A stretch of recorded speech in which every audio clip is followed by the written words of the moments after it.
शहर सरगोदा जिवें गए उत्थे मित्रों इन्ना लग्या होया रश मैं देख के रह गया हैरान। वड़ गए यार हुणी पीजा क्लब, मैं कहा आ की आ गया, कहंदे ये पीजा, मैं कहा आ किहड़ी तरह दा आ गया यार। मौसम हो गया सी आज ठंडा, महल्ले भर गए सारे पानी दे नाल, क्या बात। राजा सजाद नूं कहा मैं कहा कटिंग मेरी किहड़े सही लगेगी, कहंदा यार तू टिंड करा ला मेरी मन्ने ते, मैं कहा रहण दे यार। राजा सजाद कहंदा किहड़ी कटिंग करनी है, मैं कहा अपने हिसाब नाल ही कर दे यार, जिहड़ी मेरे मूंह ते पसंद लगदी आ कर दे कटिंग। अलहमदुलिल्लाह महीने दे विच एक वारी साडे पिंड दे विच आ जांदी आ नादरा वालियां दी गड्डी मंगांदी आ जी नासर कमांडो साहब। ਇਹਨੂੰ ਕਿਹਾ ਮੈਂ ਕਿਹਾ ਭਾਈ ਪਾਣੀ ਦੀ ਕੈਨ ਲੈ ਕੇ ਆ, ਤੂੰ ਮਿੱਤਰੋ ਮੇਰੇ ਵੱਲ ਨੂੰ ਤਾਂ ਦੇਖੀ ਨਾ, ਕਹਿੰਦਾ ਤੂੰ ਕਿਹੜਾ ਪਾਣੀ ਪੀਂਦਾ ਨਹੀਂ ਹੈ, ਤੂੰ ਲੈ ਆਇਆ ਕਰ। ਪਾਣੀ ਵੀ ਖਤਮ ਹੋਏ ਅਸੀਂ, ਇਸ ਕਰਕੇ ਮਿੱਤਰੋ ਮੈਨੂੰ ਲੈ ਕੇ ਆਣਾ ਪਿਆ। ਮੈਂ ਕਿਹਾ ਮਸੇਰ ਜੀ ਬਹੁ ਪਿੱਛੇ ਤੇ ਚਲੀਏ ਪਾਣੀ ਲੈ। ਅਸੀਂ ਮਿੱਤਰੋ ਮਸੇਰ ਨੂੰ ਕਿਹਾ ਕੈਨ ਚੱਕ ਲੈ ਪਾਣੀ ਦੀ, ਕਹਿੰਦਾ ਬੜੀ ਭਾਰੀ ਆ ਮੇਰੇ ਕੋ ਨਹੀਂ ਚੱਕੀ ਜਾਣੀ। ਮੈਂ ਕਿਹਾ ਲਓ ਜੀ ਇਹ ਵੀ ਨਹੀਂ ਕੰਮ ਕਰ ਰਿਹਾ, ਹੁਣ ਕੋਈ ਵੀ ਮੈਨੂੰ ਕਰਨੇ ਪੈਣੇ ਆ ਸਾਰੇ ਕੰਮ। ਉਸ ਤੋਂ ਬਾਅਦ ਜੀ ਯਾਰ ਹੁਣੀ ਬਹਿ ਗਏ ਨੁਮਾਨ ਭਾਈ ਦੇ ਨਾਲ। ਮੈਂ ਕਿਹਾ ਕਿੱਧਰ ਦੀਆਂ ਚੜਾਈਆਂ, ਕਹਿੰਦਾ ਜਾਣਾ ਸੋਹਣੇ ਸ਼ਹਿਰ ਸਰਗੋਦਾ। ਨੁਮਾਨ ਭਾਈ ਨੂੰ ਪੁੱਛਿਆ ਮੈਂ ਕਿਹਾ ਕੰਮ ਕੀ ਆ ਵੈਸੇ ਤੈਨੂੰ, ਕਹਿੰਦਾ ਕੰਮ ਕੋਈ ਵੀ ਨਹੀਂ ਹੈ, ਬਸ ਪਿੰਡ ਦਿਲ ਨਹੀਂ ਲੱਗ ਰਿਹਾ ਸੀ ਇਸ ਕਰਕੇ ਸ਼ਹਿਰ ਚਲੀਏ ਹੋਣ ਜ਼ਲੀਲ। ਸ਼ਹਿਰ ਆ ਕੇ ਕੀ ਕਰਨਾ, ਪਿੰਡ ਹੀ ਰਹਿਣਾ ਚਾਹੀਦਾ ਸੀ। ਸ਼ਹਿਰ ਦੇ ਛੋਟੇ ਛੋਟੇ ਮਹੱਲੇ, ਤੰਗ ਗਲੀਆਂ ਤੇ ਪਾਣੀ ਮਿੱਤਰੋ ਖੜਾ ਹੁੰਦਾ ਇੰਨਾ ਜਦੋਂ ਬਾਰਿਸ਼ ਆ ਜਾਵੇ। ਕਹਿੰਦਾ ਨੁਮਾਨ ਭਾਈ ਚੱਲਦੇ ਆ ਕੋਈ ਗੰਨੇ ਦਾ ਜੂਸ ਪੀਂਦੇ ਆ, ਕਹਿੰਦਾ ਠੀਕ ਆ ਯਾਰ। ਨਾਲ ਹੀ ਅੱਗੇ ਹਾਜ਼ਰੀ ਖਿਦਮਤ ਹੋ ਗਏ, ਗੰਨੇ ਦੇ ਜੂਸ ਮਿੱਤਰੋ ਪੀਤਾ ਤੇ ਸਵਾਦ ਸਾਰਾ ਹੀ ਆ ਗਿਆ। ਨਮਾਜ਼ ਪੜ੍ਹਨੇ ਵਾਸਤੇ ਲੈਣੀ ਸੀ ਟੋਪੀ, ਯਾਰ ਹੁਣੀ ਪਹੁੰਚ ਗਏ ਹਮਦ ਸ਼ਾਹ ਅਲੀ ਮਸਜਿਦ ਦੇ ਬਾਹਰ। ਮੈਂ ਕਿਹਾ ਨੁਮਾਨ ਭਾਈ ਕੋਈ ਟੋਪੀ ਪਸੰਦ ਕਰੋ, ਮਿੱਤਰੋ ਆ ਆਈਆਂ ਜੀ ਟੋਪੀਆਂ ਪਸੰਦ, ਤੁਸੀਂ ਦੱਸੋ ਕਮੈਂਟ ਦੇ ਵਿੱਚ ਕੈਸੀ ਲੱਗੀ। ਭਾਈ ਕਹਿੰਦਾ ਸ਼ਹਿਰ ਆਈਏ ਕੁਝ ਖਾ ਪੀ ਕੇ ਨਾ ਜਾਈਏ, ਐਵੇਂ ਕਿਵੇਂ ਹੋ ਸਕਦਾ ਯਾਰ। ਨੁਮਾਨ ਭਾਈ ਨੇ ਮਾਸ਼ਾਅੱਲਾ ਟੋਪੀ ਲੈ ਲਈ ਹੈ, ਲੱਗ ਰਹੇ ਨੇ ਕਾਰੀ ਸਾਹਿਬ ਕੀ ਬਾਤਾਂ। ਪੀਜ਼ਾ ਖਾਣ ਵਾਸਤੇ ਆ ਗਏ ਆ ਜੀ ਅਸੀਂ ਪੀਜ਼ਾ ਕਲੱਬ।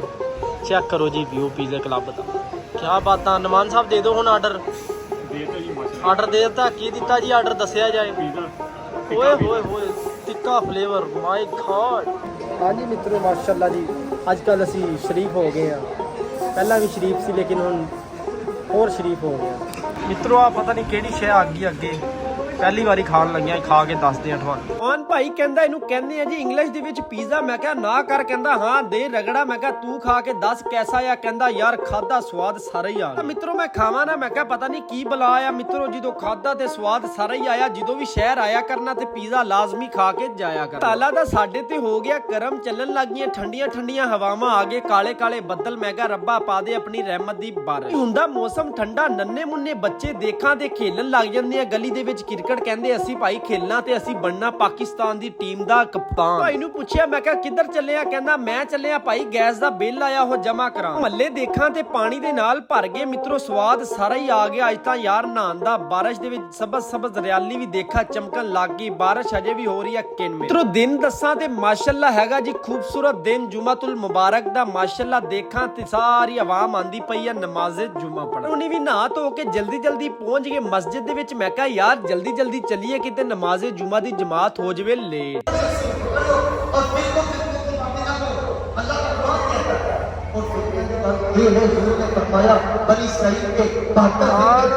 जुमा दी जमात हो गई सी पढ़, सारी आवाम हाथ चक के करदी पई है दुआ, अल्लाह ताला तेरा लखा करोड़ा मरतबा शुक्र। और उन्हें आगे बाहर यार बेलियां दे नाल बोलन लग गए, दुख सुख घर पहुंचे। मां दे हत्थां दे गर्मा गर्म चावल मुंह च आया पानी, यकीन करो बड़े स्वादी लग रहे अज तक चावल। पहले ही आके बैठा होया नाइस मुंडा देन लगे होया चावलां नूं रगड़ा। मैं क्या ना कर मित्रों, खा के दसदे आ चावल कैसे बने आ, यकीन करो स्वाद सारा ही आ गया चावलों का अज तक खा के। इन्हों दी इजाजत, अपना ख्याल रखियो, नमाज कायम करियो, पाकिस्तान जिंदाबाद।